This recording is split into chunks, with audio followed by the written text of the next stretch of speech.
Good morning, guys.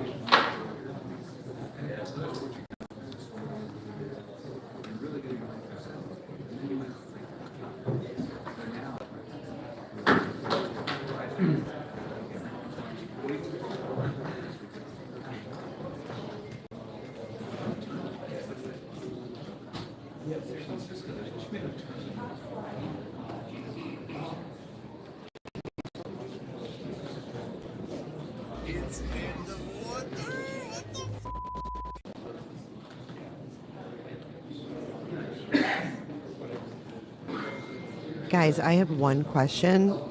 How was this dude in the dumpster? How did Robert Card end up in a dumpster? And why would you kill yourself in a dumpster? Listen. No, you don't run the place. Guess what? I do today. I do.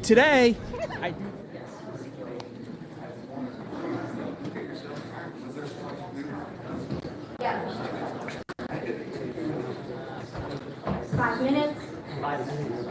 You do need help to get through this tough time. The spokesperson today, the commissioner. I think by now you all know how to pronounce his name and you know how to spell it. Is that correct? Okay. Say it anyway. Let's do it one more time. Sauce Chuck. Michael Sauce Chuck. Sauce Chuck. So for the consideration of the death victims and their families, we're requesting that the ASL interpreter, who will be here, is in your camera frames. Please do so, because we have people in Maine and throughout the country who are watching this. So, thank you very much. Can you spell Michael's name, please? Yes, I would love to. S-A-U. S-A-U-S-C-H-U-C-K.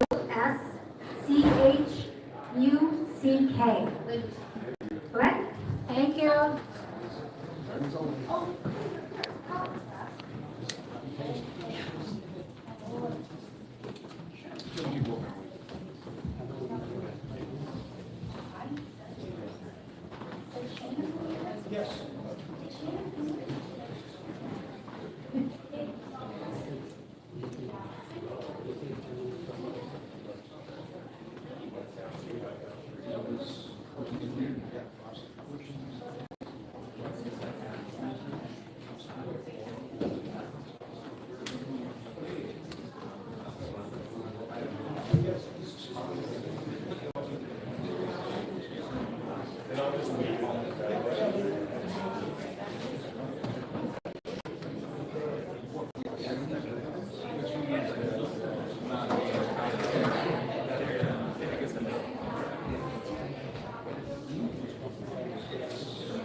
I love how we get to see the chatter and all the background stuff in these pressers with JLR being there so early.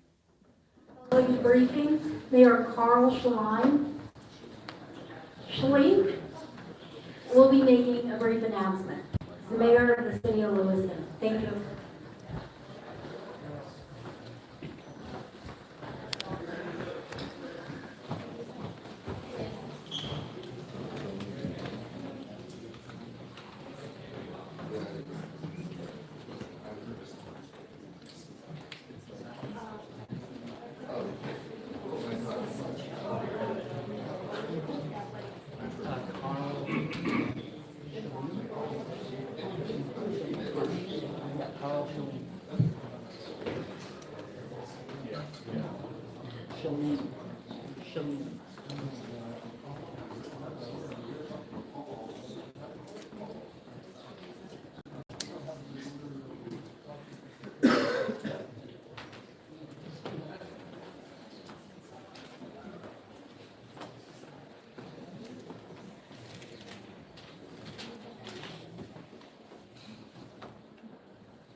Okay, thank you.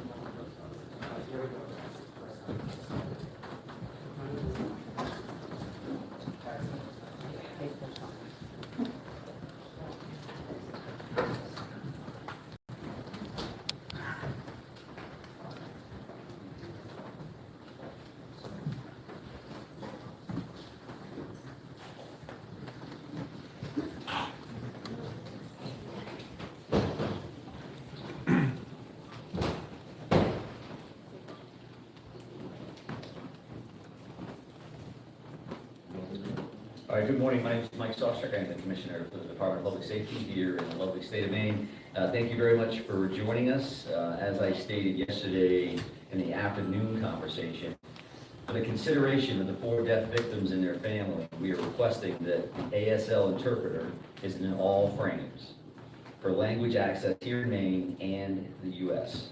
They are grieving and have a right to know the latest information in ASL. Thank you for that. All right, we do appreciate your patience and your professionalism. I know you've been with us now for a few days away from your families, tucked in here with Lewiston working with us. So we're going to go ahead and kind of focus again on the operational side of the house. It's intended that I'm your only speaker for this morning. I suppose if we do get some Q&A that somebody else I think can answer readily, we'll do that. And we'll do the best we can for you and for the state of Maine and the community here. So I want to start right at 7:45 last night. Mr. Card was located deceased from a self-inflicted gunshot wound, and that did occur at the Maine Recycling Corporation, and that's at 61 Capitol Ave in Lisbon. And we're going to try to put that right up here on the screen. The audio visual is a little better than the chalkboard we had on day one. So this should show a map, a Google map location of where the Maine Recycling Corporation is located at. And I wanted to show this is the primary reason that we're late, because we were trying to get this switched over from Google Maps to something that you could utilize. So when you look at this, there's a triangle here. That stop right there. Yeah, exactly. That triangle is, in fact, the Maine Recycling Corporation. And if we go down across Capitol Avenue to where that circle is, that's the overflow parking location where he was found deceased in a trailer. So, and I think that's important because we were asked some good questions last night that we did not have the answers to at that point. So that particular location was cleared twice previously, and it was cleared in that triangle. It was cleared where the business is located. There's a triangle. And that was cleared by Chief McGee and stop right there. Yeah, exactly. That triangle is, in fact, the Maine Recycling Corporation. And if we go down across Capitol Avenue to where that circle is, that's the overflow parking location where he was found deceased in a trailer. So, and I think that's important because we were asked some good questions last night that we did not have the answers to at that point. So that particular location was cleared twice previously, and it was cleared in that triangle. It was cleared where the business is located, and that was cleared by Chief McGee and the Lisbon Police Department and individuals there earlier. and a joint or a combination tactical team later in the afternoon. The owner of that facility did a great job because he was like, this individual knows the property. He could be tucked in the back of one of these trailers because they're full of recycled metal and all this stuff. You could crawl over the top. We cleared the trailers. We cleared trailers that are there on that business footprint. Nobody had any idea that across the street, across Capitol Avenue, there's an overflow parking lot, which is the Recycling Corporation property. So the owner was very diligent to say, well, did you clear those trailers? Well, what trailers are you talking about? So then the follow-up is with the tactical team commanders to say, okay, tell me exactly where you were at. And then they were doing the same thing. We were looking at our timeline. We cleaned trailers. We didn't clear those. Let's go back. So the Maine State Police tactical team ultimately were the ones that located the body within one of those trailers. And this is a tractor trailer style. You picture that 18-wheeler. This is what a trailer would look like, a box trailer is where he was located, right in the back of that. Some of those trailers are locked. Some of those trailers aren't. He was found inside one of those boxes that was unlocked from the outside. And that you can probably picture that from just your experience on the street, right? You've seen those kind of things before. So that's where we found the body last night. A little bit of updates in that regard. We're going to be there probably through the end of the day, making sure that we process that particular scene.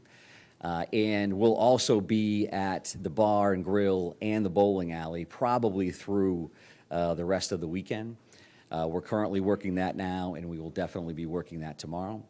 And at this point, that is heavily resourced by evidence response team members. So ETs are processing physical evidence at those locations. Again, as we've discussed, there's a reason for that.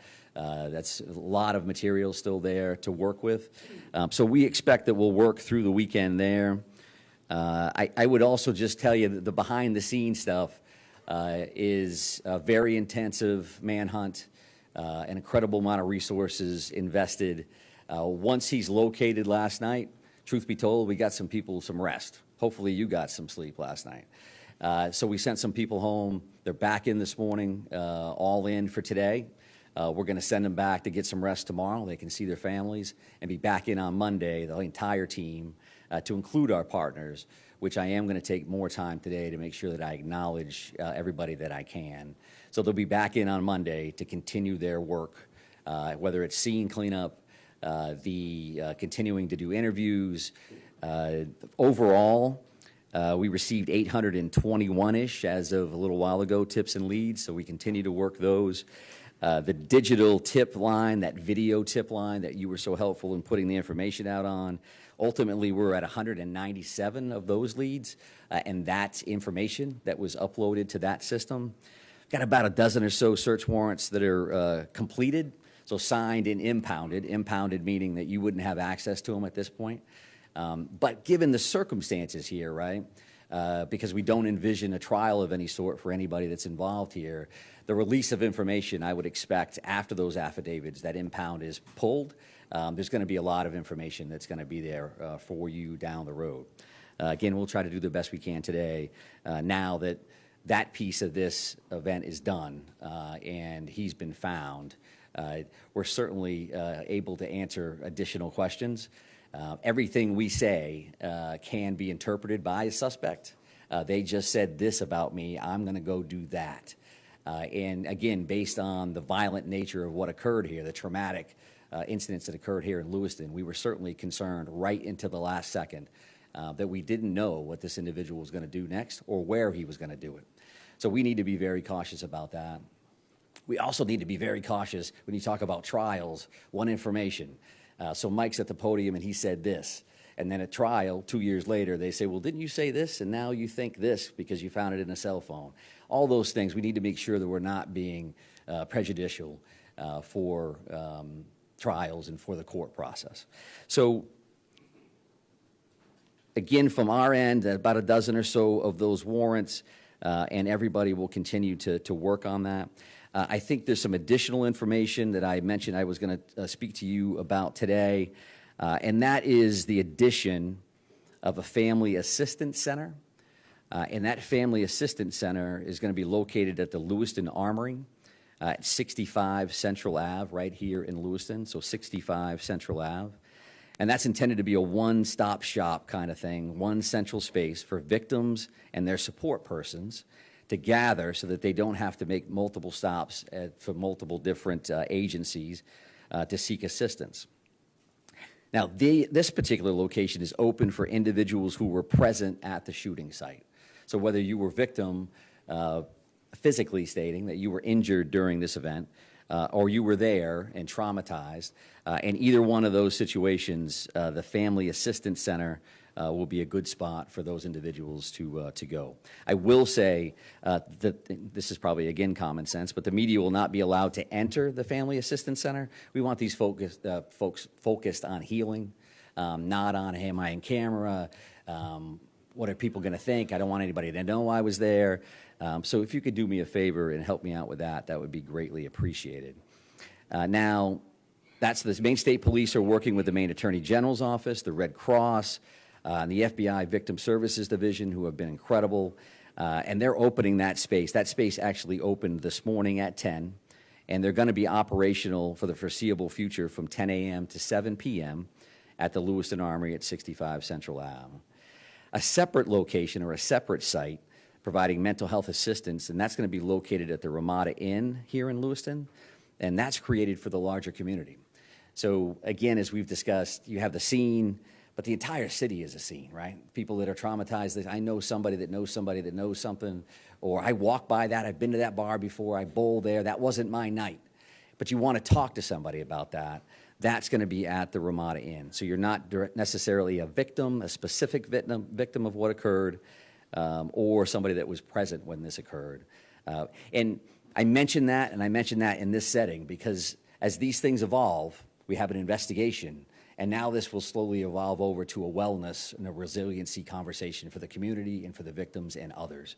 And that's the information that we want to make sure that folks are getting so that they can receive the help that they need. I would also say that once we clear these scenes, and I want to make sure I acknowledge this individual, Mike Halloran, who's a retired law enforcement officer out of Mass, owns a trauma service cleanup company. And Mike gives us a shout and says, you know, when you clear those scenes, I'm willing to come up and donate the services of my company to clean all of these crime scenes, which, as you can imagine, or probably can't imagine, is an incredibly traumatic process to begin with. So we clear the scenes. We have all the evidence that we need. This company is going to come up, the Trauma Service Cleanup Company with Mike Halloran. They'll do the cleanups, and then we'll release those locations back to the owners so that they're not forced to deal with that first thing when they walk back into something, their hopes and dreams. I always wanted to open a bar, and they're going to be surrounded by the chaos that would have occurred that evening. So that will be the next steps there. So that's probably early next week. I gave you a little bit of information reference to the detectives, the major crime units, and all of our federal partners that are working with us there. We will be transitioning from our current command post back to the Lewiston Police Department. As you might imagine, the parking lot was a little bit different today than it was yesterday, right? So our command post, the next big step for the incident management team is to kind of demobilize. I think when these things happen, the first piece is we don't have enough people to do the work we need to do. And then the second piece is we have so many people to do the work that we can do. How can we track them? How can we feed them? Where are they at, and are they safe? So we're going to be fully invested in the demobilization of that location and the personnel that are involved throughout today and into tomorrow. So I do want to touch on a couple other questions that have been asked along the way. And with clearance from our prosecutors and our detectives, we're certainly more comfortable answering now based on the current outcome of what happened last night. So one thing, there's been a number of completely legitimate questions about a note that was found in his residence. So this is a paper-style note. I'm not going to read it to you verbatim, but what it is it's a note to a loved one and is saying that this is the passcode for my phone, this is the bank account numbers, and I wouldn't describe it as a explicit suicide note, but the tone and tenor was that the individual was not going to be around and wanted to make sure that this loved one had access to his phone and whatever was in his phone. We're working on that now to get into the phone. That's one of those search warrants. That's one of those very specialized skill set that our folks have. And then the bank codes to make sure that that happens. That's not uncommon in suicide situations. You get long loads, you get very set up scenarios, but that's something that you asked about, and I do appreciate that. And again, we can talk about that a little bit more now. There was a firearm found in the white Subaru station wagon. That was a long gun style. I don't not have the make and model. You could ask me, is that an AR-15 or is that a this? I don't know that.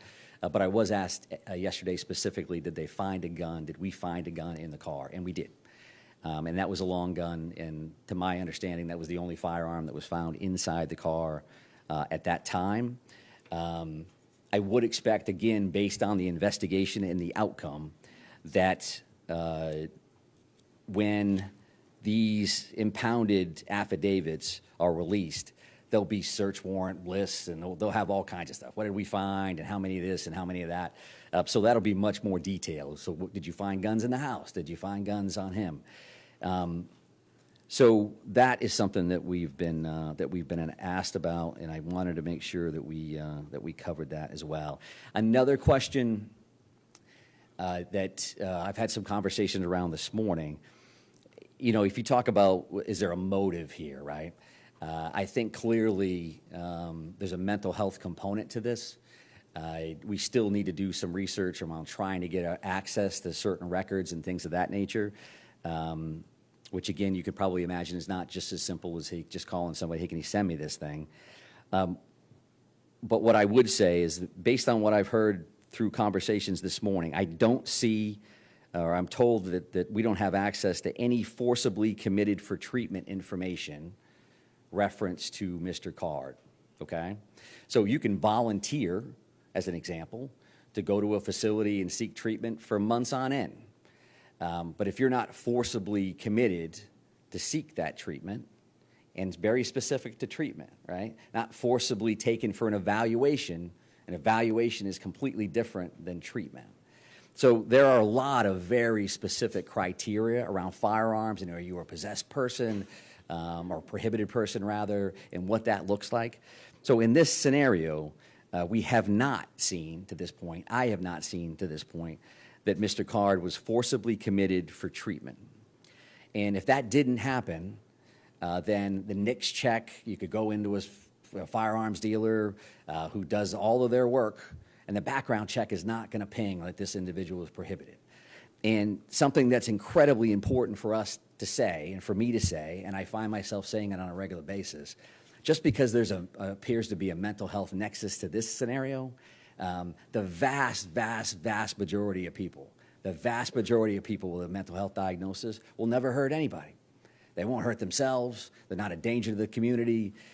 Based on percentages alone, there's a bunch of folks in here that have a mental health diagnosis. I know law enforcement officers that have a mental health diagnosis. That doesn't mean they're a danger to the community. We certainly have people that reach that crisis level where that does occur, and we deal with those folks on a regular basis, sometimes through involuntary, forcible commitments, right? And sometimes not. Sometimes there's different levels of that mental health system, and that's a whole different conversation that can be quite lengthy. And I can tell you that law enforcement has been involved at this point for decades and heavily involved over the last 15 years or so. So I think that is the information that I know I wanted to come back and give you.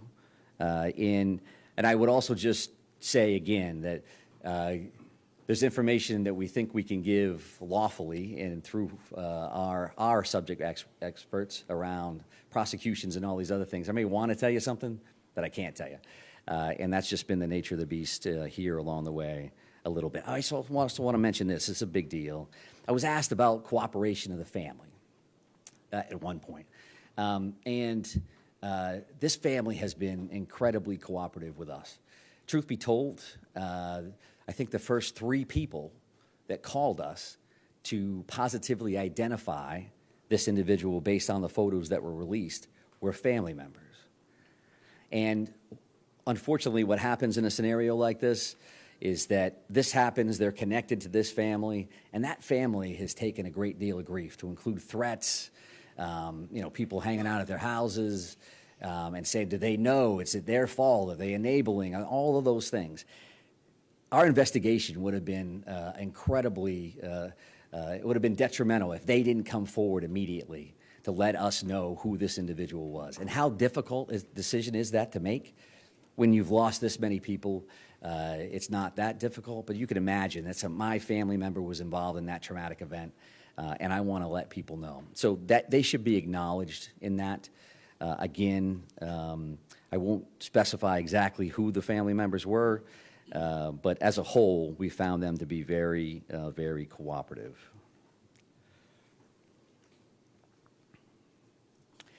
I will also state that, from an after-action perspective, you can imagine that all of the law enforcement officers, the various agencies involved, the rest of the public safety world, we will be having a number of after-action reports, lessons learned. We don't want this to ever happen to anybody ever again, but we've learned a lot as a state from other communities around the country where this has happened, other communities internationally where these things have happened, and they put out best practices, and this is what's happened, and what are we going to do next? So I would expect those things to continue. None of the entities that are involved in that, certainly not the Department of Public Safety, are regulatory authorities. Like, hey, we have the authority over what happened over here, and we're going to act on that. So there's a time and place for all of those things, to include that mental health system. There's a military component. There's all those different things which has their own networks to regulate and make sure that they're checking their own processes. And I think that's rightfully so. So I think what I want to make sure I do, and I want to make sure we switch that screen back over to that victim screen to make sure that we all remember why we're here and why we do the work that we do. And I also want to state that because I think when we leave here today, I'm not expecting future briefings or anything else, and I don't want to leave our partners out of this. I've discussed them every time we've talked. But if you talk about Chief McGee and the Lisbon Police Department, all the work that they've done, the strong focus on Lisbon, it kind of morphed over or Lewiston, and it kind of morphed over to Lisbon with the finding of the vehicle. But Chief McGee and his team and his community have really, really stepped up across the board. And they deserve a lot of credit as a strong partner of this entire thing. And the New Hampshire State Police, I can't tell you, I mean, that helicopter was floating over us very, very quickly, and there is New Hampshire State Police and tactical teams and detectives, command staff members that came to us immediately, across the board. From our federal partnerships, what happens in these is that everybody's got incredibly long titles that are accurate and they mean a whole lot. But when you talk about the ATF, you talk about HSI, you talk about DEA, you talk about the FBI, you talk about, we're down to first name deals, right? So you talk about Kevin, you talk about Jim, you talk about Mike at HSI, you talk about Jody. That's who we are now, right? And it's going to be valuable in the future to have that first name basis in case something else happens, across the board. And certainly, the Maine State Police, as the lead major crimes and investigators on this scenario, have been in the forefront of this since the very, very beginning. Whether we have our elected officials here from various communities, we have IF&W. My fellow commissioner Judy Camuso is here. Let's not forget that hunting is open today. I want to make sure that we discuss that for sure. And I guess I would just close on that. On the acknowledgement, again, of Chief St. Pierre and the work that him and his team have done. They've made their community proud. They've made the state of Maine proud, and we're lucky to have them as part of the Department of Public Safety. So with that in mind, I'm going to try to do some Q&A. We'll see how this goes. I wrote myself a note. I'm supposed to repeat the question before I answer it because nobody can hear it. So right here, ma'am. Yes, we talked about the victims who were killed. What about the victims who were injured? What's their current condition, and can you identify any of them? I can't identify any of the victims at this point. My understanding is the last update that I received that there were 3 people in critical care. and I don't have any more specifics reference to the remaining 10 in that scenario. And as you might imagine, these individuals passed away because of this crime, and these other folks have to live with the rest of their lives. So I'm not sure that they want to be identified in the sense. We've had victims' families with media members and others parked across the street. They feel nervous, they feel scared. So we're not in a position that we're going to identify them. And sir, right here? Yeah. Based on what you've learned so far, why did the suspect target the bowling alley and the bar? I would say that the mental health aspect of this, there's a piece of that where there's paranoia, there's some conspiracy theorist piece that I think what I've read and what I've seen is that the individual felt like people were talking about him. It may even appear that there were some voices in play here. And we don't believe that any of that is accurate. I think that led him specifically back to those two specific locations. And it also led us to where's he going next? He used to work here, he used to be there, and what's that going to ultimately look like? So I think that's a valid question. Right here? Commissioner, can you go back to the recycling center? What was the suspect's connection to that facility? Was he a former employee? There was an employment relationship there at some point. I don't know if he was currently employed or not, and I don't think I'm in a position to answer that. I would kind of lean towards the business owner, and he's been part of this very forthcoming that got us back to that location to check. So I don't want to speak on his behalf of exactly where Mr. Carrs or what his status was at the end. How long was he deceased? I don't know that yet, and I think that comes down to the autopsy in many ways. They say, he passed away of this, cause and manner of death, and then they'll be able to give a range of some sort of how long he's been passed away, but I don't know how exactly tight that's going to be. But, sir, did you have a question? Yeah. That was the one. All right, perfect. It's a twofer. Yes, ma'am. On the discovery of the body, if there's apparent self-inflicted gunshot wound, the stab, the condition of the body when you found it, the actual discovery of finding him in that trailer? Yeah, sure. So, from a discovery standpoint of the status of the body itself, when you're talking about a few days, there's not a great deal of decomposition in that time frame. So it was a self-inflicted gunshot wound. I will tell you there was a couple of firearms found at the scene. I won't be able to tell you exactly what that was. One picture that I saw looked like he had the same sweatshirt on that he had the picture that we put out at the bowling alley. That's appeared to be the sweatshirt that he was wearing at that time. He was found closer to the sliding door component of the trailer, so he wasn't buried back further. When that happened, when he took his own life, I don't know the answer to that. And again, we'll probably have a range-ish from the medical examiner's office, but not something I know right now. Right here? Yeah. No cameras on site of the recycling thing to show him? How he was able to evade so many law enforcement partners for the amount of time that he worked. Jammers? Yeah, super question, right? So again, a bit of an anomaly from a scenario, right? We have two locations. He escapes both, parks his car someplace else. I want that picture to stay up there, but if you looked at that Google map from the Lisbon location, but I'm going to screw up the boat launch terminology again. What is that again, Ryan? It's the Spanish River Bridge boat ramp, which is the entrance to the Paper Mill Trail. So that trail actually runs from that boat launch all the way along the Androscoggin River, and you can see it on that Google map. So that comes all the way down along the river, and then that overflow parking lot is there, again, next to a business that he's familiar with as well. So there is a natural connection. Is that planned? Is that not planned? Is that a location of convenience? I don't know the answer to that, but that's kind of how that went down. But right in the back, ma'am? So going back to these maps, so you mentioned previously that sort of triangle section had been searched twice before, but he was found in that sort of overflow parking area. Had that area specifically been searched for before? No, it had not. Yes, sir. Thank you very much. You just said, I think, that 2 firearms were found with his body. So can you just clarify, does that mean that in all there were 3 firearms on his person? One found in the car, and then 2 on his body? Yes. 1 in the car, 2 on his body. And can you give us any details? The one in the car you've said was a long gun. It was a long gun. It was a rifle of some sort. I don't know. And the 2 the 2 with his body? I don't have that information. They're still working that scene right now, so that's not something I'll clarify for now. Right here, ma'am? I'm going to kind of work my way. I'm aiming to try to get to everybody if everybody's cooperative, and we'll try to get as many as we can. If any video, or you saw any video of the suspect playing cornhole at the bar? And I just read my note that said repeat the question, which I haven't done yet. So could you ask that one more time? Can you confirm that you've seen video or there's video of the suspect playing cornhole at the bar? So is there video, or can we confirm that there's video of the suspect playing cornhole at the bar? No, I have not seen that.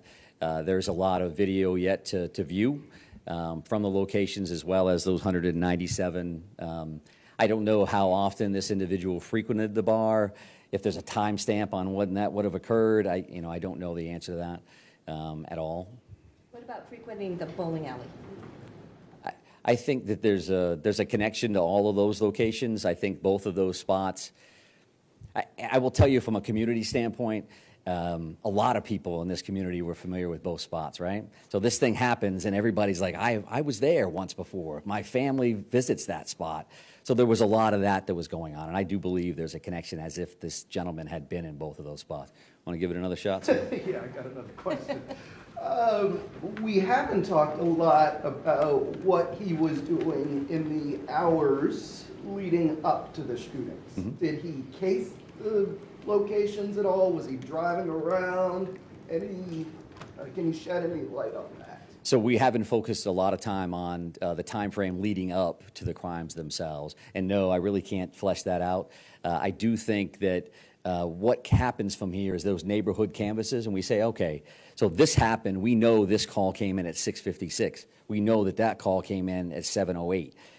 Can we follow that suspect vehicle, that white Subaru station wagon? Can we track that with video in 100 different locations?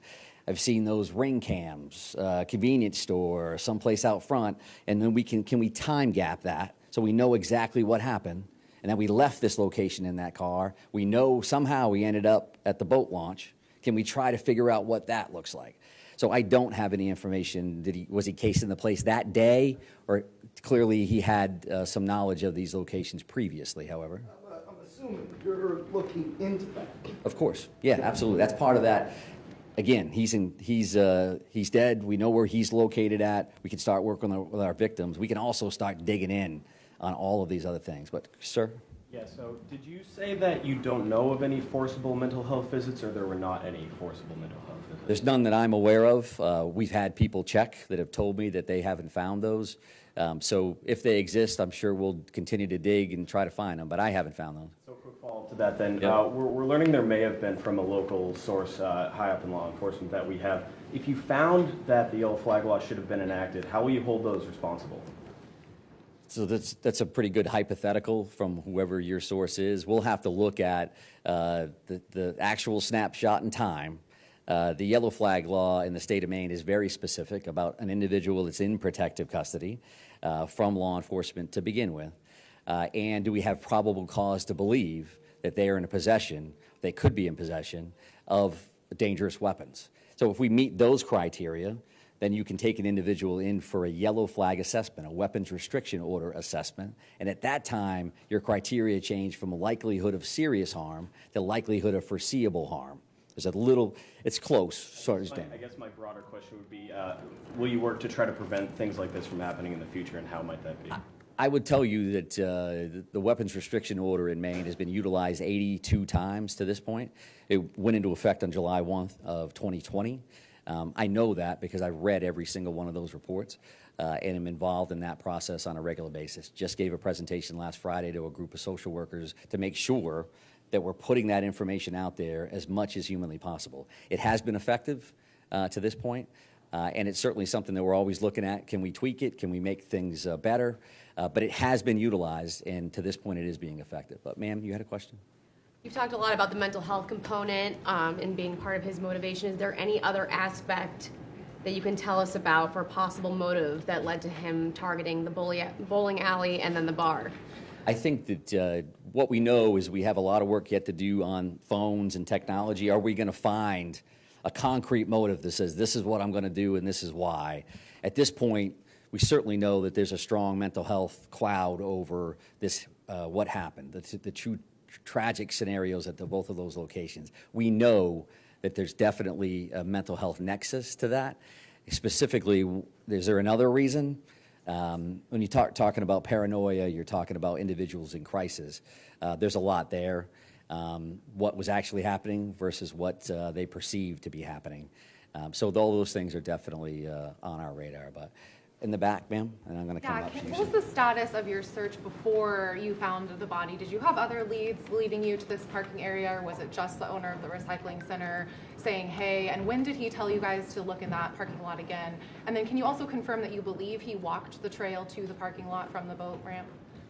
So the two questions there, did we have additional leads, reference to the overflow lot where he was ultimately located, and can we confirm that he walked?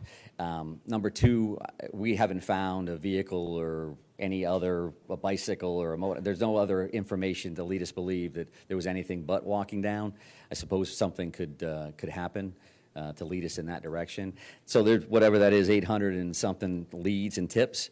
The primary reason that we were back in that location is because, I will say this, from a community policing, from a relationship standpoint, the owner of a business calls his police chief and says, hey, I want somebody to make sure that they're clearing that. That's good cop 101, right? They have an automatic connection with somebody in your community. That's why the additional follow-ups occurred. Because we had, again, searched and documented. There's logs and all this stuff about when we were there, who was there, what did they do, which allowed us to do the follow-up work to say, well, did you check across the street? Well, what's across the street? There's a dozen businesses that surround this thing, and nothing that says that's the recycling corporation. So the owner was diligent, and as was Chief McGee, and then passing that information on to the command post and then ultimately being checked. So, sir, right here in the middle. Yeah. I wanted to ask about the use of canines in that exact location. Were they used to try and pick up his scent before he was found in that trailer, like just in the days leading up, like he was at the boat location, and he had walked that trail. So were canines used to try and pick up his scent? I don't know the specific answer to that. I would think that they would be, but I don't want to guess. Canines are a standard part of, we lost somebody here, where did they go? We have tactical canines that are attached to those various teams. We have a lot of great dogs that are out there working the streets. So I don't know the answer, but I can only imagine from a best practice standpoint, sure, that of course they would do that. Did you have another question? And I'm going to... I did. Can you clarify whether you guys have found anything that would confirm that this was premeditated at all? And if you have, then what was it that you may have found? We have not. There's been no additional information. However, we know that there were two specific target locations. He did go one to the other. He ditched his car in a specific spot. Again, maybe we'll find additional information in one of these devices that says, this is what my plan was. All we can do is look at what actually occurred. So there's nothing there. How long was it planned? What did that look like? I don't know that right now. Ma'am, did you have a question in the back? Yeah, I just wanted to ask, how exactly did he die? How exactly did he die? So the question was, how exactly did he pass away? And that was a self-inflicted gunshot wound. Is the apparent reason for his death? How did he? I won't give it a specific location, I don't think, for today. But kind of moving, ma'am, right here. In terms of the two shooting scenes, are investigators still actively collecting evidence there? I know yesterday you said it could still take a few more days. Any sense on when it could be cleared? Yeah, so I've heard through the weekend at both of those locations, and then we'll transition over to that cleaning and some of that other information that I put out. Sir? You mentioned a dozen or so search warrants that you guys are working with. Can you tell me how many of those have been executed, and if some of them haven't? What specifically are you looking for with each of these? I don't have the information there because one may be a search warrant on a cell phone, right? One may be a house. So I don't have a breakdown of exactly what warrants are going where and what that looks like.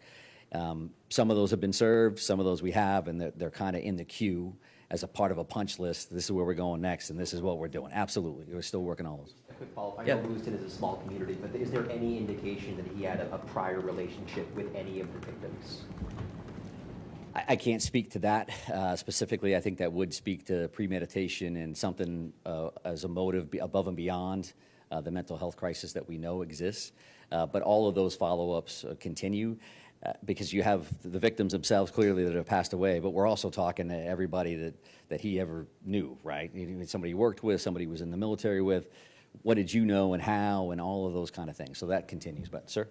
I want to get back to the two previous searches. And Okay. first, thanks for answering all these questions today. And I think this is important because, I've spent a lot of time in Lisbon, and in that community, certainly, just from the lockdown or the shelter in place has suffered greatly. And I'm wondering, as you sit here today, do you think something more thorough search could have been done in that location, whether it's surging more resources to that location? Because, I saw the chief out there with his officers on their own doing a lot of these searches. And the question becomes, should have more resources surged into that area? Because it seems like this one trailer was just missed. No one thought to search it. And we didn't really see a surge of resources into that area until yesterday. There was a much bigger presence yesterday than there had been previously. Right. So I'm wondering if you're thinking about that now, because it did affect this community. People were in tears, just going to the supermarket to shop.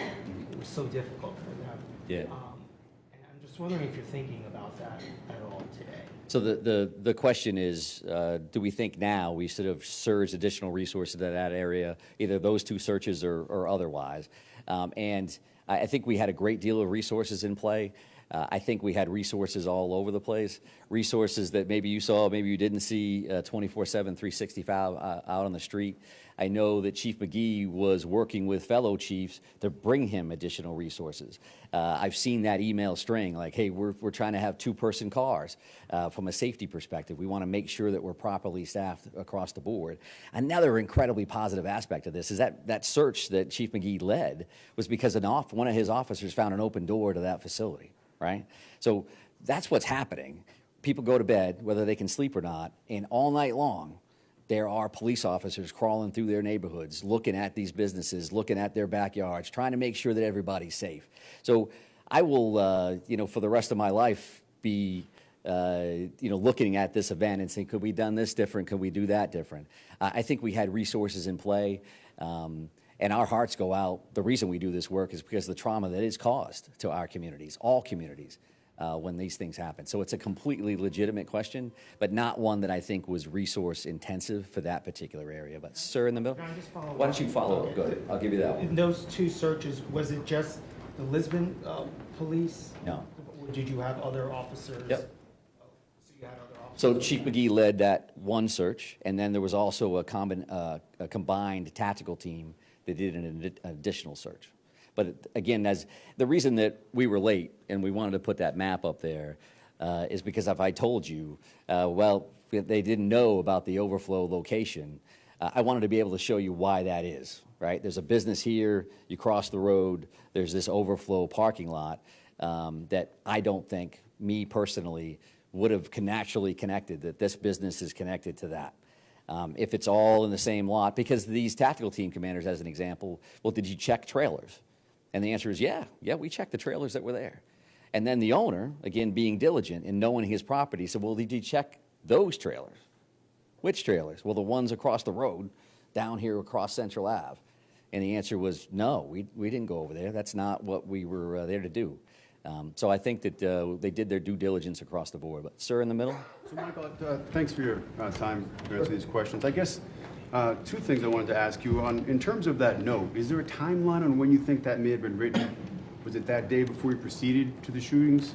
And then secondly, on that trailer, do you think he may have been in the woods and then doubled back there? Legitimately missed, the first time possibly because he didn't check, but maybe he wasn't there? So I think two different questions there. One, reference to the timing of the note, and then how he got to that trailer, when he got to that trailer. All we can say for the note component of this is simply saying that we know when the initial shooting happened. I think as we try to backtrack through his day, which was an earlier question, can we identify where he was at a certain time in comparison to the shooting at 6:56, and then know in the middle. So he must have had it there at some point. Maybe there's a technology piece of this. The phone stopped moving at a certain spot. Maybe there's going to be additional information there. And when he went to the trailer, how he got to the trailer, I would like to think that we're going to get some additional information there, but I haven't seen it yet, and we're going to continue to work it. So, yes, right here. Did Mr. Card have any prior interactions with law enforcement in the area in the days, the weeks, the months leading up to this tragedy? Somebody has told me that there was an OUI investigation from like 2007, but I'm not going to go in depth because I don't know enough about that. I don't want to lead you astray or give you the wrong information. And that question was referenced to interaction with law enforcement as well as criminal history. But, sir? Thank you for taking the time. Sure. A question for the ATF. Can you either tell us or tell the commissioner so he can tell us the make and model of each of the 3 firearms that were recovered and whether Card obtained them legally? So I think that the reality is that we'll have that information as part of the search warrants and as part of the investigation. I don't have it right now. That's my failing, not the ATF's. So I won't need the ATF to tell us what the make and model is. We will go to the ATF, however, to say when were these firearms purchased and who purchased them. And we'll know that initial component. That's a standard check that law enforcement do every time that a firearm is involved in an incident or a crime or anything else. I appreciate that, sir, but the ATF is standing behind you. Can they provide that They information can give you the same now? exact answer if you like. Would you like to answer that? So as far as the firearms, as far as I don't want to misidentify models or makes, but what I can tell you as far as the firearms that have been recovered, they do appear to be purchased by him. Legally purchased. Legally purchased. And was it 10 days before this incident? We have some information that he purchased it, some days before. Yes, some days before. There's been a number of firearms that have been recovered as part of this investigation, and some of them have been purchased very recently, and some of them years and years ago. Thank you. Yes, sir. Right there with that. Yep. Yeah, just a quick question. How many trailers are in that overflow lot, and do you know how many were locked and unlocked by any chance? Those 55 or 60 trailers that are parked back there, and I don't know how many are locked versus how many are unlocked. I'm sorry, you had to go through each one of those, and how long did that take to go through it, Chief? I don't know. You can ask. So I think the reality there is that these officers in the first 3 trailers located him, the tactical team ultimately located him, and I think that 3rd trailer. But do you have a question here, ma'am? Distance between where the car was found and where the body was found is just about a mile, as you know. Can you talk about when you searched that woods trail and when you twice cleared the business? So I don't know, Chief, as far as you're clear, do you know you want to step up and answer that? So as far as the trails, we located the car and a perimeter was set up, as you can imagine. And I actually think it's less than a mile, give or take. But you can imagine where that business was that we spoke about tonight. That's a large industrial park. We're not just talking about a small area. We're talking large industrial park. But I can say that there is numerous resources from state police, all the local agencies, all the sheriff's departments across the state of Maine, federal agencies. We had helicopters in the air over that vehicle moments after I arrived, and I was the 2nd officer on scene. I can tell you that we flooded that area with resources. Someone brought up a question about canines. One thing with canines is we don't want to hinder scents. And I'm not going to get into all the details of the investigation, but I can assure you that there was a lot of teams that searched the area. On top of, I'll add one thing, on top of it being an industrial park, numerous different businesses. Obviously, there was one business that we were interested in, and our tactical teams did clear that building at Maine Recycling. And as he pointed out, there was a open door that was found that one of my officers found on the overnights. Again, and we cleared the building again with several agencies. But I'll just point out this. Why this is all going on, we have to also understand everything we do is a methodical approach, and we got to be safe. We got to make sure our officers are safe. But we're fielding hundreds of calls at our comm center. And there was also the tip line that I heard today how many calls came in there. As you can imagine, it was an astronomical amount of resources being used across our community. Not everybody's in marked police cars. Not everybody's in full uniform. But there was a lot of resources from across New England that was here, including helicopters moments after I arrived on scene when that car was located. So we used every resource that was available. And we were, I think it was this gentleman down here asked me, how long are you going to search for, or do you expect to find him? every officer there wasn't going home until we found the individual. Just to follow up, the commissioner said the business is twice cleared. Was it twice cleared on Thursday, once Friday, twice Friday? When was the business cleared? So Maine Recycling was cleared Thursday. It was cleared on Thursday. And then my officers, trying to think, I had like 3 hours sleep over the course of a few days. But it was in the middle of the night. I'd say it was 2:30, 3 o'clock in the morning. My officer found it, and we activated everybody to go to that area and got other resources. I was in constant contact with the state police tactical team throughout this. I was in constant contact with Lieutenant Keaton from the state police, did an outstanding job. Greg Roy from Maine State Police, outstanding job communicating information back and forth. My hat's off to the state police, because direct communication to me on my cell phone was great, and it was a coordinated effort. Everybody standing behind me from the federal level, Homeland Security, FBI, ATF, there was boots on the ground throughout the whole thing, assisting our agency. We all had a common goal to find him. It took 2 days, but we found him, and everybody could sleep good last night. So. Just to clarify, searched on Thursday, then after midnight Friday? Yeah, I can't remember. It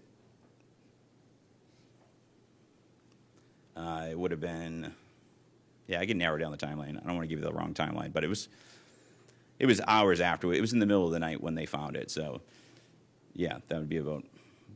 The business owner called you to tell you? Business owner actually called our agency. We ended up speaking to him. I followed up with him. I have spoken to him. Yes, that is correct. I have spoken to him. He did reach out to us with that information. Correct. What about this unsearched trailer, this trailer that may not have been searched? Not trailer. I mean, he's got an overflow lot of 55 to 60 trailers full of crushed up plastic and metal. This isn't a lot that's just all empty trailers. So I'm not going to get into more of the details on that. I mean, realistically, right now, we should all be really thinking about the victims. We also should be, the suspect's family as well. We're very forthcoming to law enforcement. But, we have all our national news and media partners here. And this tragic event that happened, that hats off to Chief St. Pierre and his agency. But right now, we want Maine to be remembered as the community that came together after this tragic event. I was on my way in this morning to this press conference, and I'm driving through Lisbon, and I see people walking the streets, people sitting on their porches, people waving thumbs up. It's what community's all about. So I'd say, I'm not going to say too much more at this point. I'm going to put it back over to him, but moving forward, we just be thinking about the victims. Thanks. Can you tell us if there are any vigils planned over the next couple of days? Also, will students be going back to school starting on Monday? Will there be additional resources there? And lastly, is there going to be a heightened security presence in the town for the next coming week? And to add to hers, is there any resources to One at a time. All right. So first, answer your question about vigils. I do know of one that at 6 o'clock tonight at the Rumbo site in Lisbon Falls, there's going to be a candlelight vigil being held there in Lisbon to remember the victims that tragically killed in Lewiston. As far as school, I'm still in communication with the superintendent of schools. I don't have an answer for you on that yet. And what was your other question? The other question was, is there going to be a heightened security presence? Yes. Yeah, we have multiple extra officers on, yes. Your department, well, all of you all's department, you guys put in a lot of work. How are you all doing? And what resources are going to be made available, if any, for the people who are working on this case for days on end? I can tell you that personally, I can speak only for myself, but NAMI and Maine, as well as every crisis counselor, has reached out to me from my department. We are scheduling debriefs for my department. Elizabeth Police Department was heavily involved as soon as it happened to go up and assist Lewiston right at the scenes. So I want to get those officers some assistance, but as you can imagine, nobody on my department wanted to go home until we found that individual. And I pretty much had to force them to go home and take a nap. So. Chief, could you describe the moment that your officers opened that door, that trailer? Like, how did they make the positive identification? Just take us. I won't be able to comment on that because we weren't involved down at the trailer. So I'm going to put it back over to the. Thank you.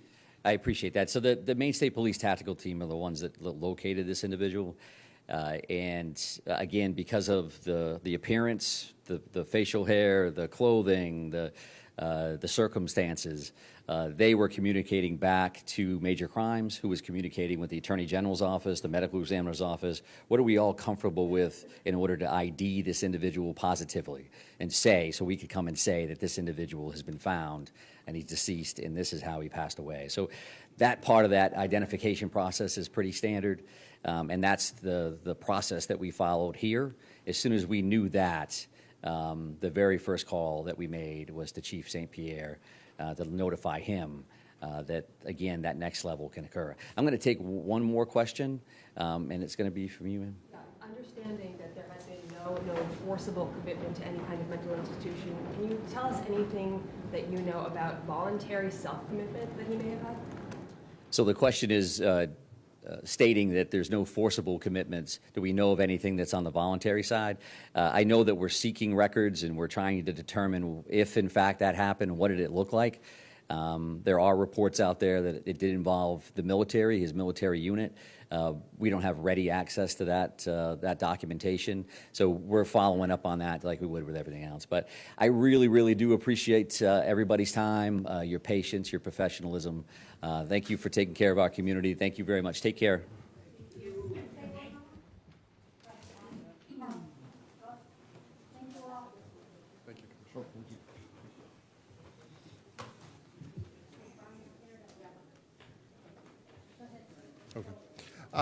Yeah, I wanted to thank Chief St. Pierre, Lewiston Police Department.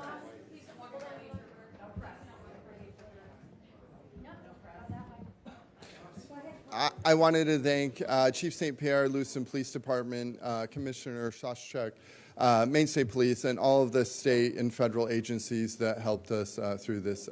Thank you all so much.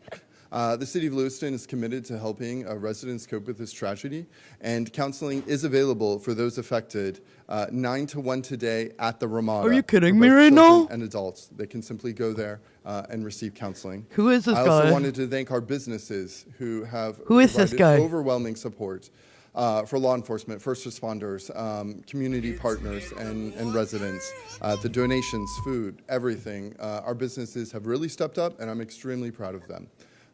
So to Lewiston businesses, thank you very much. And to all the residents, you know, I love you. I'm grateful for you, and I appreciate the support you've shown each other the past few days. My heart goes out to the victims and families. And I also want to say that Lewiston is a strong city. We are a close-knit community and a resilient community. I know that we'll be This okay is so as we move genuine. forward together as one Heartfelt. Lewiston. Thank you very much. God, he got me all up in my feels. Yes, 6:30 p.m. Frank. Yes. So we Sunday at 6:30 p.m. there will be a visual at the Franco Center. A visual? on Cedar Street. You can check our website and our social media, and I think I have everyone's cell phone. I'll send it out to you. Thank you all very much. Mayor, has the businesses, the owners of the business shared with you their intent, once the crime scene is cleared, are they gonna open up? Are they gonna open back up, or are they gonna tear down the businesses? What's their intention? I cannot comment on that. Thank you. What can you comment on? Your visual? The mayor of the town calls it a visual. Dude. These people are so rude. Like, I don't understand this. These press conferences have all been awful, and I thought, well, maybe at the very least, after they find the body and stuff, they'll like be more step by step how it went.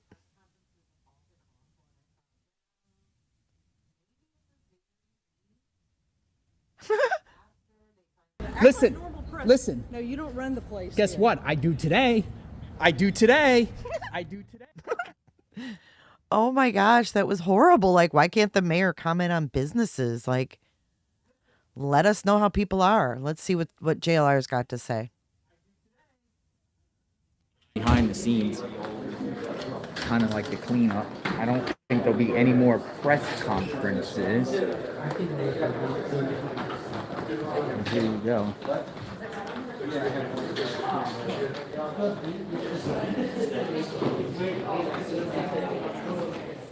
Thank you, Melissa. I didn't have my tripod on this one, so over time, What you are witnessing is over real. time my The hand started participants are not shaking a little actors. bit because it's hard to hold it up and try to keep it as steady as possible. We'll step outside and let me know if I pixelate out here because the reception is a little bit different out here. I'm gonna try to get you the best inside scoop on what's going on. Vigil is at 6 p.m. at Warumbo Waterfront at 1 Canal Street. Tonight at 6 p.m. That's W-O-R-U as in the cell uncle, signal, M not as his in phone. Mary, B as in boy, O as in Oscar. In Lisbon Falls, Maine. For the city of 1 Canal Street. For the city of Lewiston, ours is on Sunday. I'll text you. I'm sorry.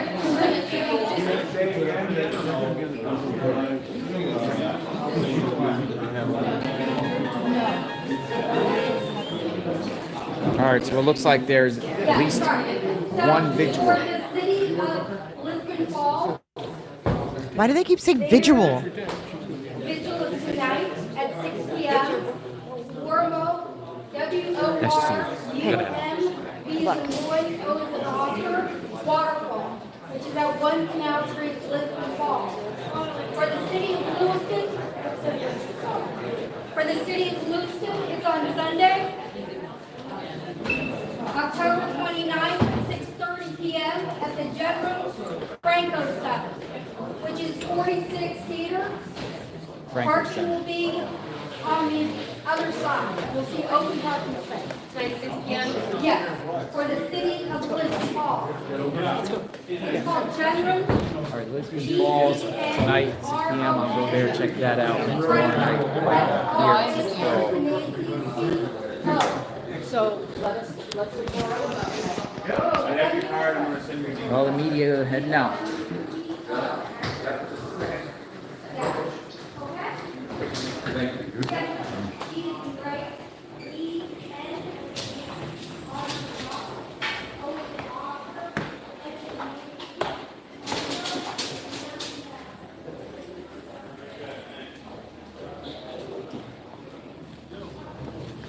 Have a great day.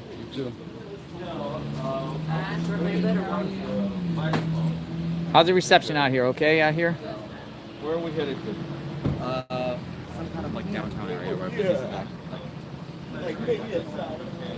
He was on team, just the audience.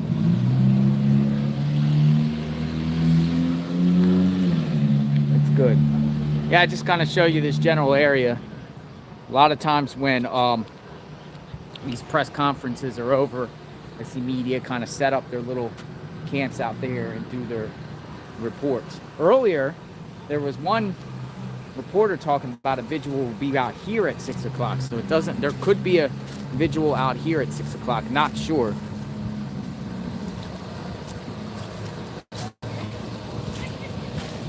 Leaves are falling.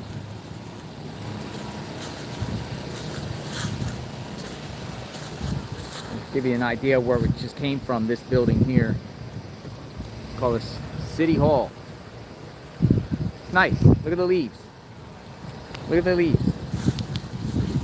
Blowing. Look at this. Right into me.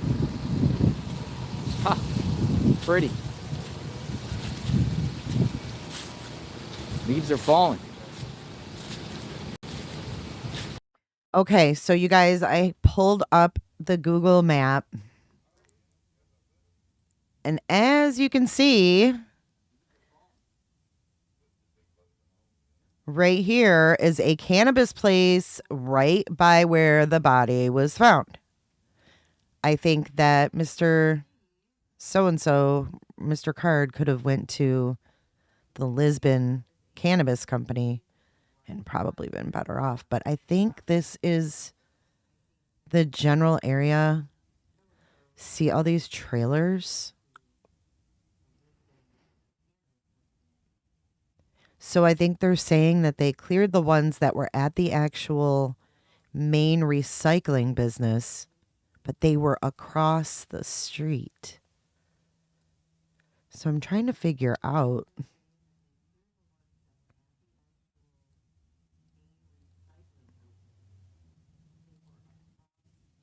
Here is let's see what this is.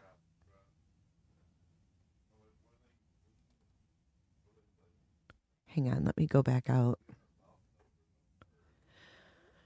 Okay, so here's Maine Recycling, and then here's across the street Crafts Self-Storage. Let's see. Carl Huston Evacuation.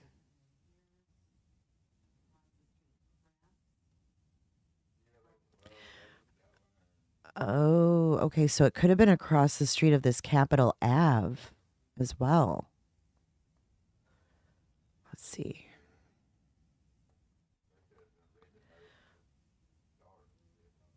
Okay, let's take a closer look at this. All right, so this is where he worked. This is, oh, I know, Sharon, it was awful. So there's the Maine Recycling Corp. And then they said the trailers were across. So could it been Enterprise Electric? Let's go take a walk around this circle. Okay? Because they said they checked the actual trailers at the business. Okay?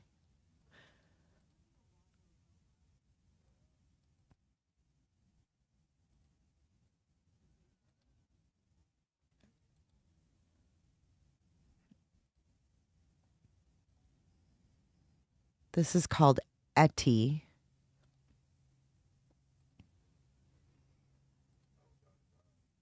All right, so there's some trailers over here. See all those trailers in that lot?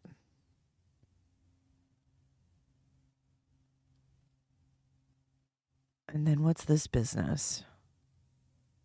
Harvey Metals. Okay, let's keep going. We'll find it. There's Maine Recycling. So that's clearly labeled as Maine Recycling, and then they said that it was in a trailer across the street. Maybe that's extra Maine Recycling, like overflow. Do you know what I mean? That could be the overflow yard for the Maine Recycling. But there's Harvey Metals. Let's keep going. See what's all around here.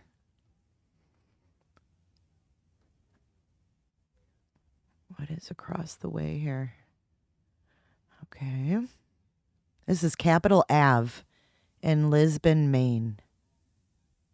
So I don't know what that place is. Let's see what this joint is.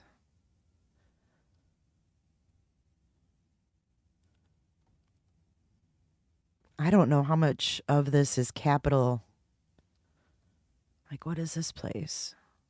Or not Capitol, but the Maine Recycling. So this is Maine. Okay, so I was right. So this area in the middle is Maine Recycling's main facility, right? So this is where they checked.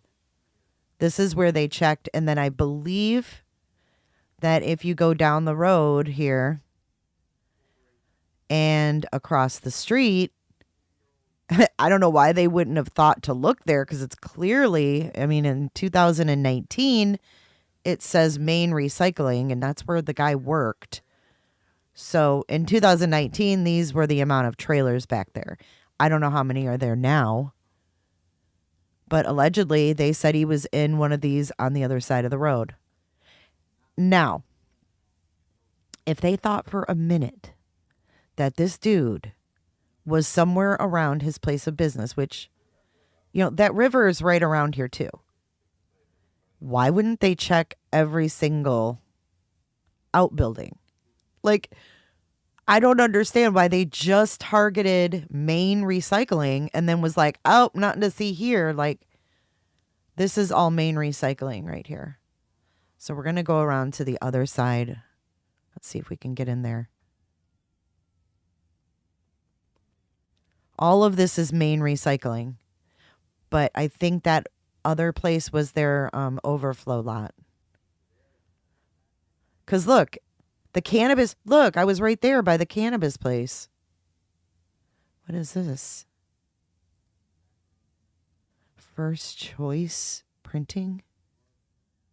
Yikes. I don't know about if I want to drive back there for some printing. Look at the creeper van at the cannabis place, though. You can't make it up. So this is where Robert Card worked.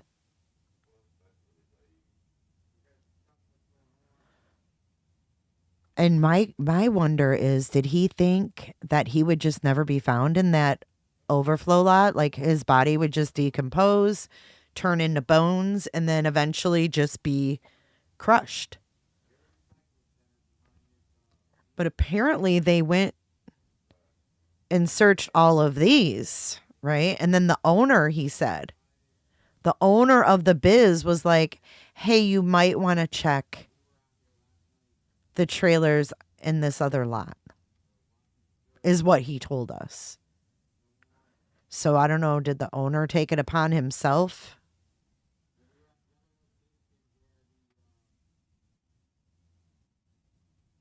Creepy, huh? All right, let's keep going down this road. Let's take another gander down this way, just so we can see what's around here.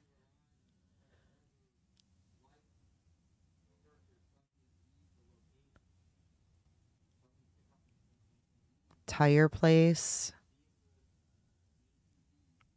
And this is Kelly Landscaping or something. So yeah, we went around the whole circle. So in the middle of the circle is Maine Recycling's main facility. And then it looks like they have an overflow lot on the other side of Capitol Ave. And it seems that's where Robert Card went and unalived himself. But we really don't know, like, the whole story. We don't know step by step timeline. Like, why don't they have a timeline? They don't even have a general timeline. I don't understand that. But there's Harvey Metals. So yeah, we went around the whole circle. So it had to have been that lot that we saw that was labeled Maine Recycle. And it's spelled wrong. Maine Recycling. What? Is this? Wait a minute. There's a glitch in the Matrix. There's a glitch in the Matrix. Why does that L look different than the other L's? What's going on? Hold on, let me make this bigger. All right, I haven't been reading your comments because I've been focusing on my Google map. Okay, check it out. What is this?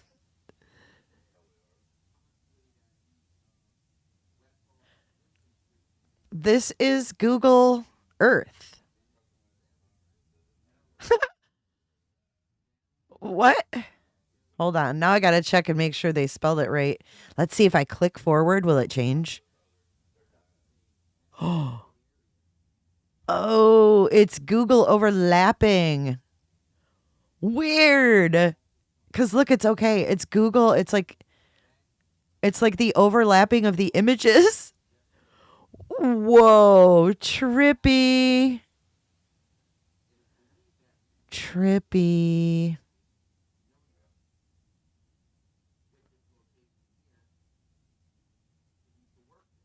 Your house has trees in one shot and your new yard in another shot.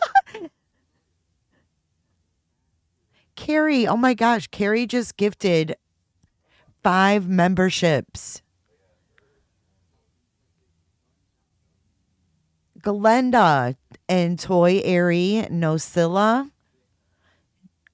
Ed Gain, and Shell. Welcome, you guys. Thank you for gifting 5 memberships. And let's go back in time because Miss Flo donated 10 memberships earlier. Thank you so much. TT became a member. You guys are so amazing. Thank you so much.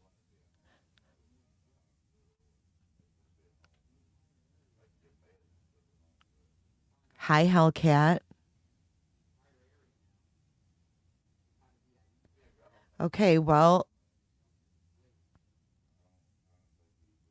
let's go here and then we'll look. See, it's overlapping. Okay, that was really trippy. But apparently this is, and I'm just going to say I think this is where Mr. Card was found. And if you look back here, there's even more trailers. See, back in here?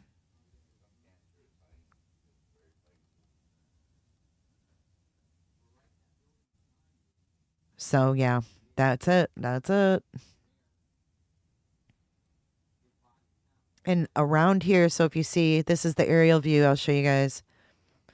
In the middle is the Maine Recycling. And then if we zoom out, because remember the helicopter was circling. They were circling over this and the river. So I don't know if they were like checking to see if he threw stuff in the river. We don't know. I mean, in a way they were transparent about some things, but in another way they weren't. Let's see if there's any pictures, other pictures. No. See, I think he thought, oh, this is kind of eerie. I think he thought that he was going to get crushed up in the recyclables. And see these piles of crushed shit. Excuse my language on this Saturday morning. But I feel like that's where he thought he would end up. So let's piece it together ourselves. His truck was parked at the boat launch, or his car or whatever, which would make one think, what? That you're in the water? What the fuck? Like, it's in the water? What the f? So I think that he thought he was going to get disposed of like this, and that maybe his family members would think he was just in the water. And like they'll never find him. You know, like never have to find his body. That's what I feel like.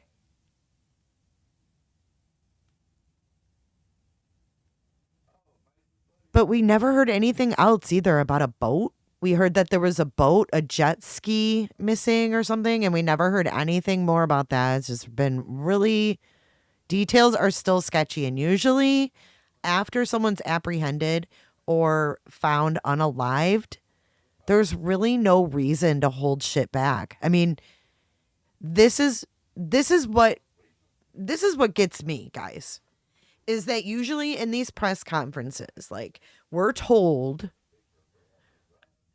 do you want to see me fresh out of bed? Because I haven't done anything since I opened my eyes and realized this thing was starting. Hello. So anyways, what was I saying?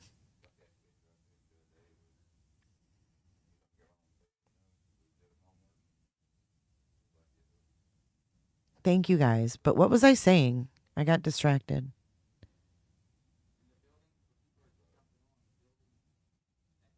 Hey, Donna.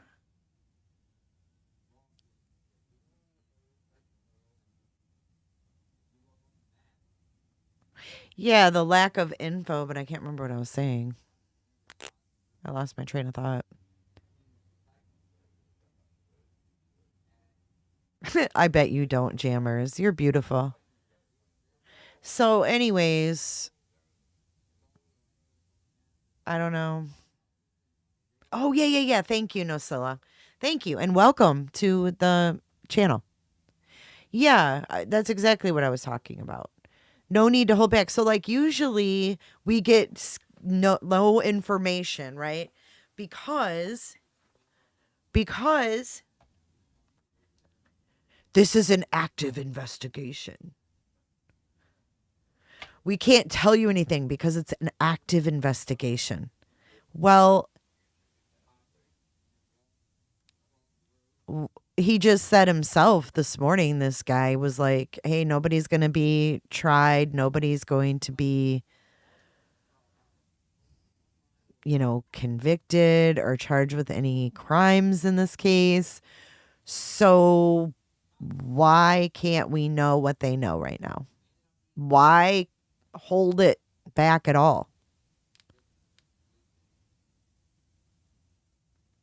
And it just seems like they, how do I say this? I don't want to say it in a bad way, but I feel like when they keep going back to the victims, like it almost makes you feel as like the media is being shamed. Like, we're asking you to, focus on the victims, and all you guys keep doing is asking how he died and like what body part, was affected and stuff like that. And I feel like they really just kept diverting back to it's only about the victims at this point. And it's like, no, you forget you have residents that were locked down and scared and didn't have any answers and didn't even know where this guy was and had no idea. It just seems like they're kind of gaslighting the media in a sense. When they ask the tough questions, they're like, oh, that doesn't matter, and then they revert to, let's talk about the victims. And I just feel like the vigils are going to be great, for the victims' families and friends now that they can get out of the house. But I think you're absolutely correct, Aunt Flo. Victim healing comes with truth. I mean, why do you think that, when we see like parents who lose their children to these horrific crimes that we follow and they want to know everything, right? Imagine being a resident, and I know some of you are probably listening right now that are residents of Maine. There was a call with an open door on a trailer, and I think that call, Jennifer, came from the owner of the business.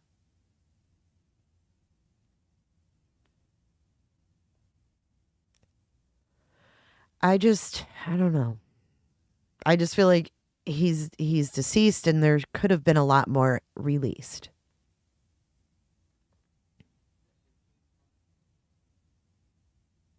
And with this kind of, and you can't really say, oh, these press conferences are being held by amateurs. This has never happened in Maine. They've all been trained for this stuff. This is what they say every time that there's a horrible mass shooting or mass casualties. This has never happened here before. Okay, that's true for every place. It never happened at Columbine before either. It never happened in Oxford before. Oxford, Michigan. A quaint little village. Smaller than Lewiston, I can guarantee you that. So every new place that this happens is a never happened before here. But we can't talk about the shooter. We can't talk about what happened. Because now they're no longer, hey, this never happened here before. They can't say that anymore.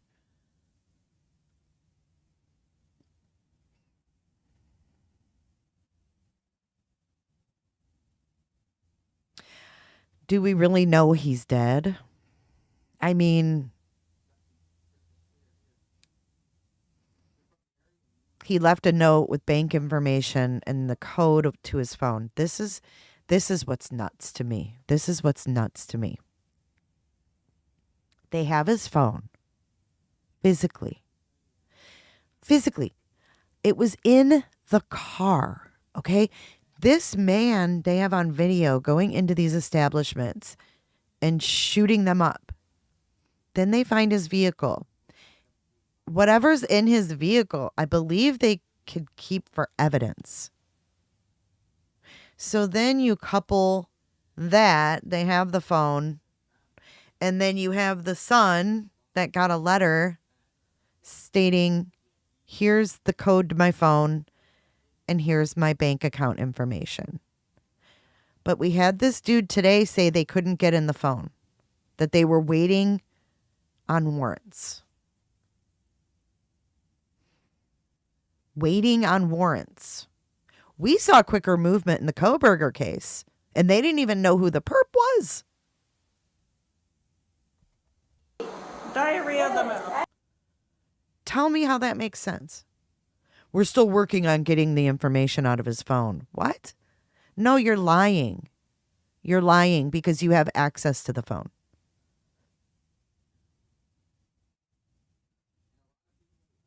I mean, whose rights are they violating by punching the code in that phone at this point?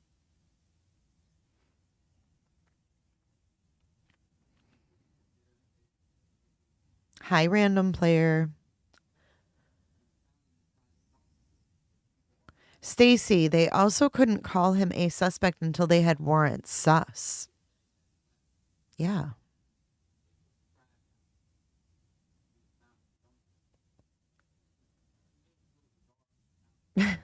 Myron. Myron is my fellow skeptic. You know, I'm a very skeptical person. And Myron, I think you're right there with me.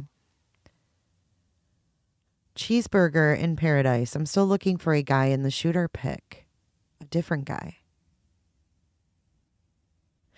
He had no shoes on. Was he actually bowling? Let me show you guys something I found last night. Let me see if I can pull it up. I found an article and like a picture. Oh, you know what? I think Emily put it in Discord. Let me see. I think that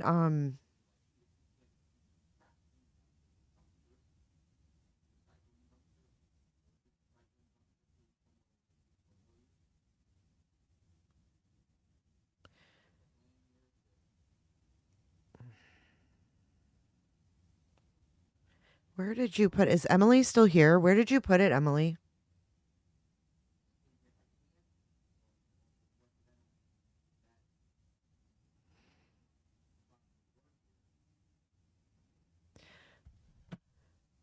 Stacy says she thinks it's the military covering things. Well, yeah, I think that you're going to see a lot of CYA. I think you're exactly right. So let's put it in perspective.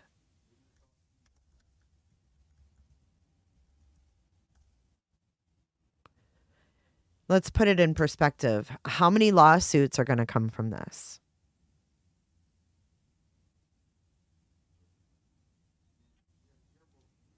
I mean, we have him going into a mental hospital or going to the hospital with a mental condition. It doesn't matter if it was an actual mental hospital or not. He was seen for a mental health issue, crisis, hearing voices, right?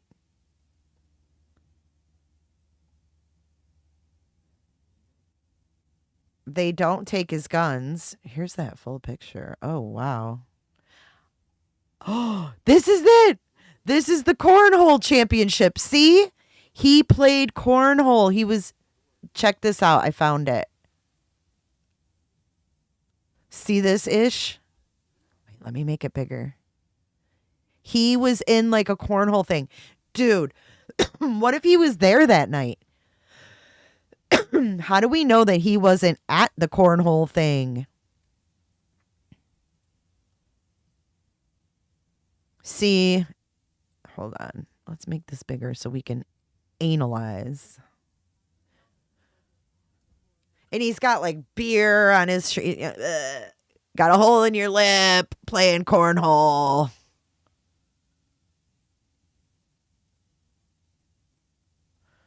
All right, hold on.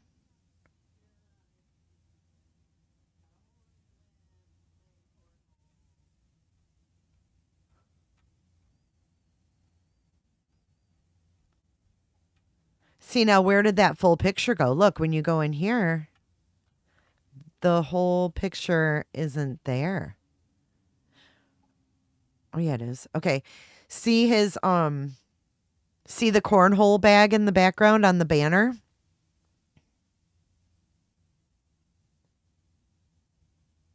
Yeah, that's the shirt in the pic that they released. What do you think these things are?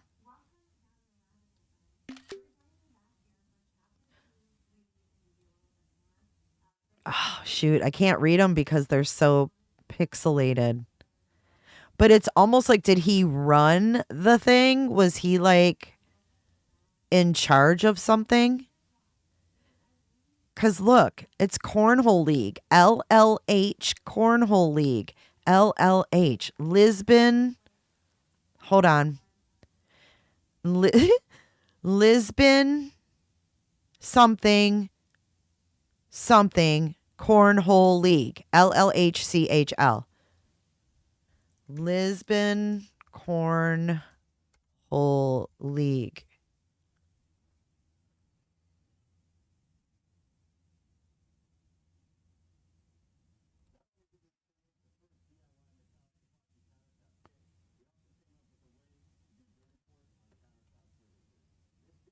That's Lisbon, Iowa. Maine. If somebody ain't local knows what that means. Look at this. Daily Mail. Here we go. I know we're brilliant. Look at Temu ads. Whoop whoop. Look at that thing you put in your drain. It looks like a light and a drain plug combined. I like it. I like it. Check out my Christmas list on Temu. Just kidding. Okay, let's see here. He was obsessed with cornhole, according to the Daily Mail. And he played regularly before being fired from the recycling plant job. Let's see. In a video taken last year and obtained by Inside Edition, Card is happy and chats jovially with friends at a different cornhole tournament. Colleagues said he had begun behaving violently and erratically at work.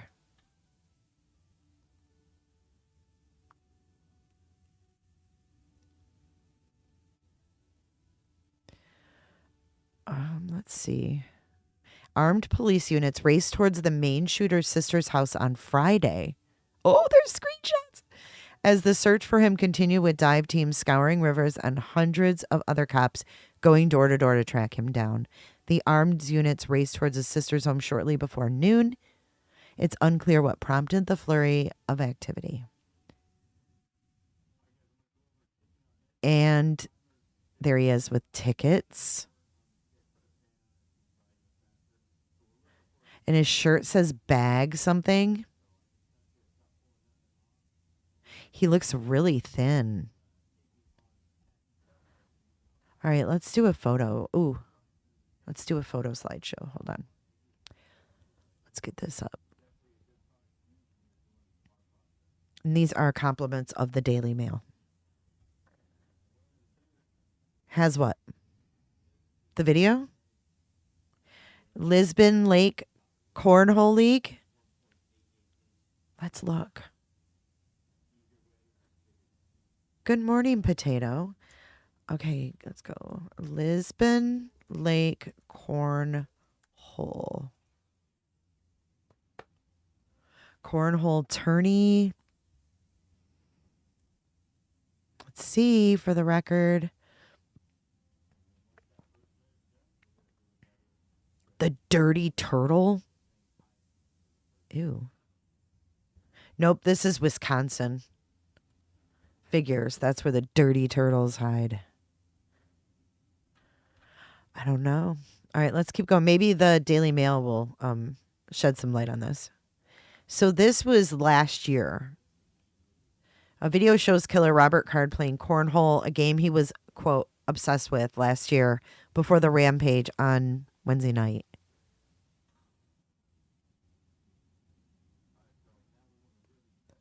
Lisbon Lake Trail. It could be. It could be, for the record. How are you, by the way?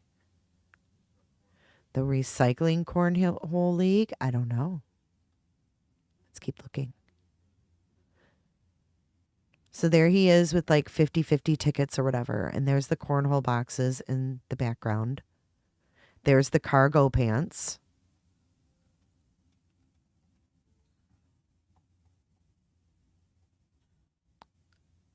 Oh my gosh. Okay, so let's look at this picture here. I see like grandma maybe, or mom with her hands up in the air. Oh my. And then is that like his brother or his kid holding the dog? Like if you look at these photos, there's a lot going on in this photo right here.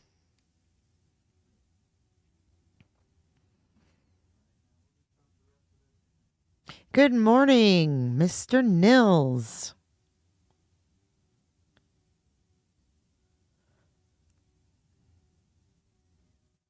I feel like this must be his family or something.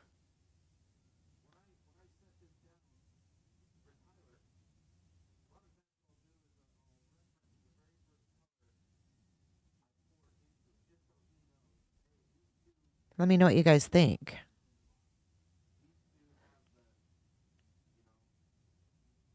So there's the boat launch. They were searching in the water here.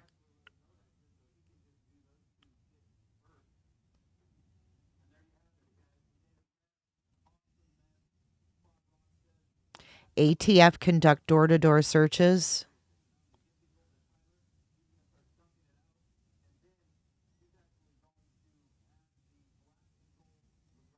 Like none of these really have the locations. There's the mouthpiece. Seen enough of him to last me a lifetime. So this looks like they might... It might be... I don't know where that is. I shouldn't even say it. It just says a wooded area in Monmouth, Maine. Monmouth? There's Shemenges, the pool hall.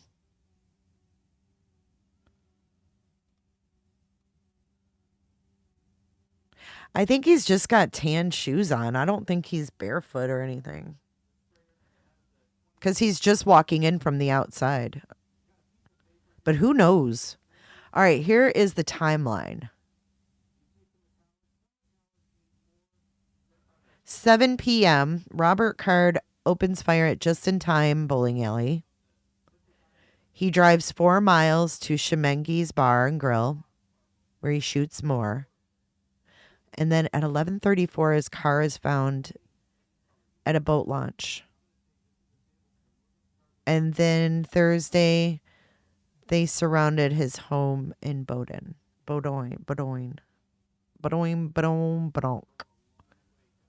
So 7 p.m. to 11:34, his car was found. Nothing about a boat.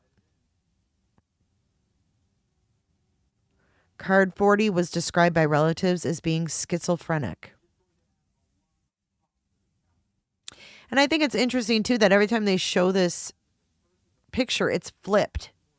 So when you flip it the other way, maybe that's how he had it on Facebook.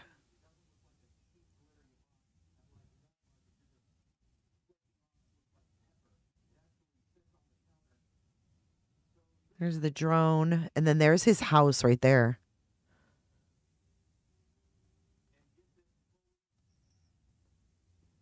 This is what took them so long to come up with, was this boat launch overview.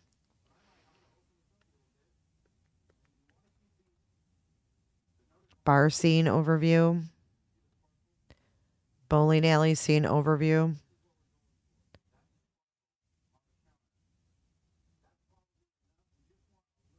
More of his home, I guess.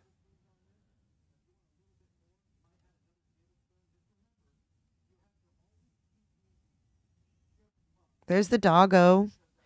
A Maryland tack team walk out of a field. And you know, that's another thing too. Here we have the Daily Mail. The Daily Mail telling us that the dogs were there. And this doofus was asked in this press conference, did you guys have dogs there? He's like, oh no. I can't tell you that. I'm sure we did. Standard protocol, but I don't know. Like, what are you talking about? Hello, Mike Sanner. Like, what are you talking? Here we have the Daily Mail based in the UK saying that a Maryland tack team was there with their dog. The public information officer didn't know this? What is he doing? Because you know the public information officer isn't on the scene. They don't go to the crime scene. They're not privy to that. They're puppets. He had one job. It was to take notes, get everything together, and present it in a good way. And present it in a way that's understandable to the public. He's the public information officer.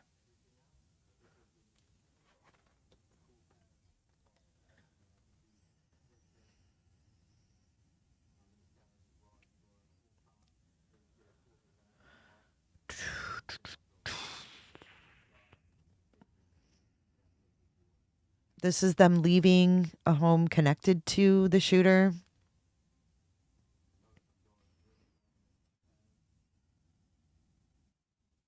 This is an aerial view of the bar, I guess. I guess you could call it the street in front of the bar because I don't see a bar in this picture. That's it, guys. Swifty. I really would rather not Swifty it this morning. I mean, God, every step the chick takes. Are you fucking kidding me?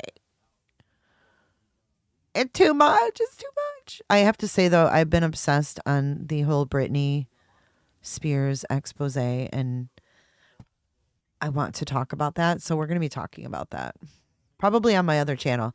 If you're not subscribed to the other channel, it is what's the 411 with Jay? I don't know if we have a command for that or not. But yeah, that's Baloo. I was thinking the same thing. No one heard any gunshots? Like,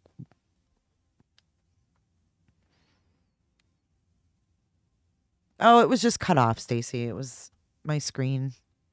Her face was there. They didn't do anything weird like that.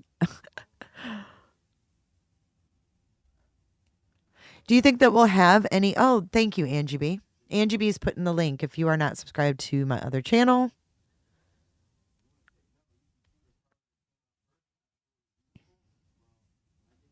Yeah, I mean, he couldn't even tell us what kind of dogs they had. I mean, they had the phone, but he's like, hey, we didn't have access, so.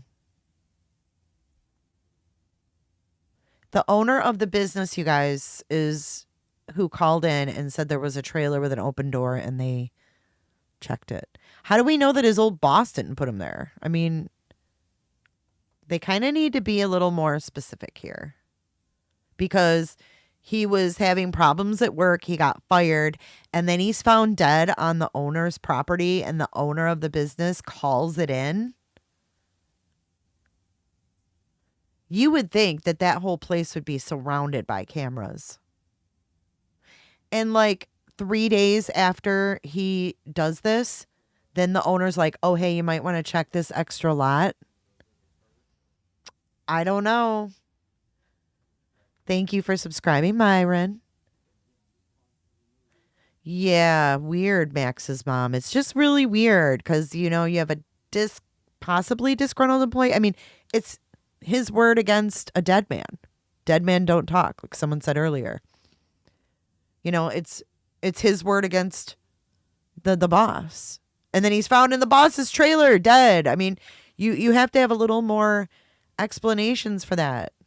You can't just be like, oh, hey, it was self-inflicted, and you don't need to know where, and you don't need to know how, and you don't need to know anything. Right. Who was on his cornhole team? He obviously had a team going. He was in a, like, organized cornhole league to where they had shirts made and stuff.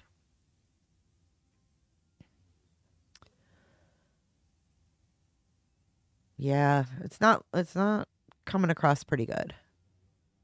And if I was the owner of that business, I'd be like, you better clarify the shiz, right? Because if I'm the owner and I call in and I'd be like, hey, you didn't check this lot that we use, and then he ends up being found there and I just fired his ass.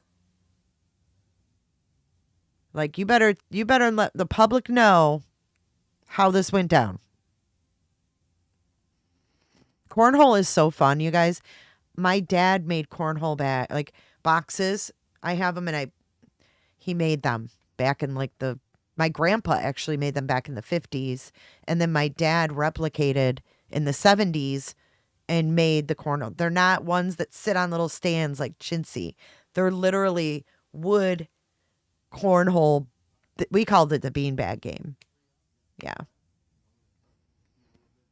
My mom sewed the bean bags. They made the bean bags, and it's really amazing. And then I see them being sold now with like little kickstands, and I'm like, I got the kick-ass ones that my dad made.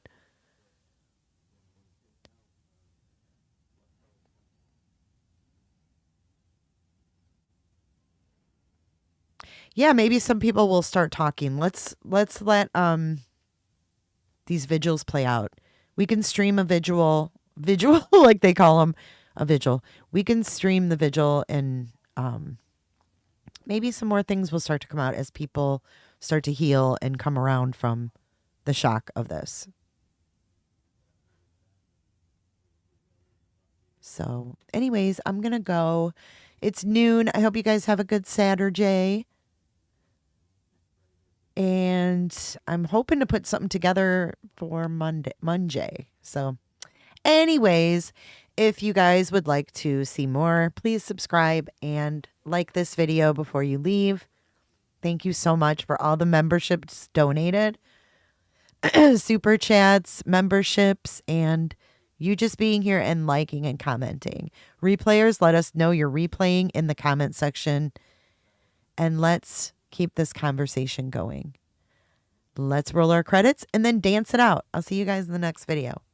Bye.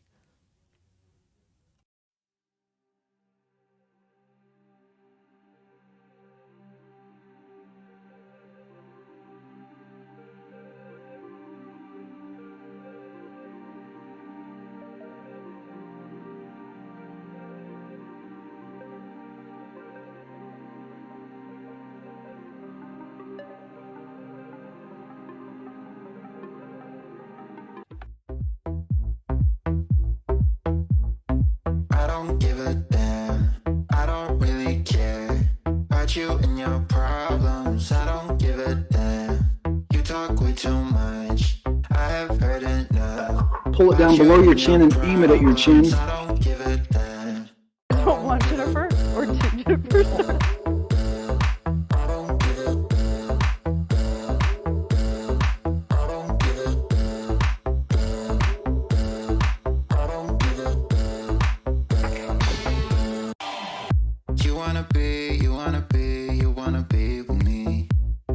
Feel something real, but I'm feeling differently.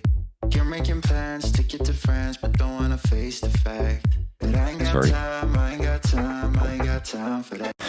Staying up late, sleeping all day, dreaming about Cadillacs. Buying new shoes, hanging by the pool. Shut up, Lemon. Calling my phone when you feel alone, but I don't want Jennifer or two Jennifers. Thanks so much, Jennifer. Bye, Jennifer.